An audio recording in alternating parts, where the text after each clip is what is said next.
bihotza eskerrak eman dizkiote euskartzearen egindako lanagatik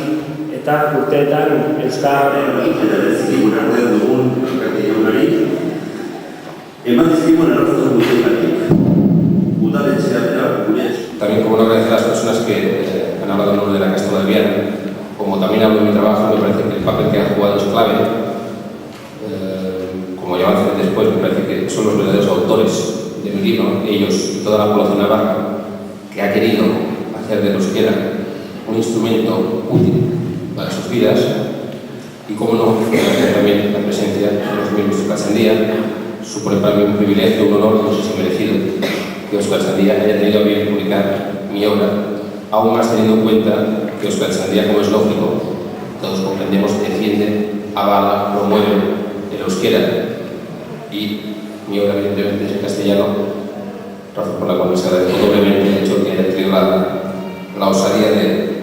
decir una cosa. Pero en todo caso mi amigo, y desde que sea un poco irónico, se sorprendió de ver que en Islandia todo está en islandés. Y si mi amigo hubiese perdido un poco de tiempo,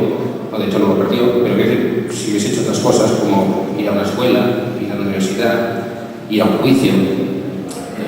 hacer algún tipo de gestión administrativa, ir a un notario, se hubiese encontrado que todo se hacía en islandés. Y al islandés le da igual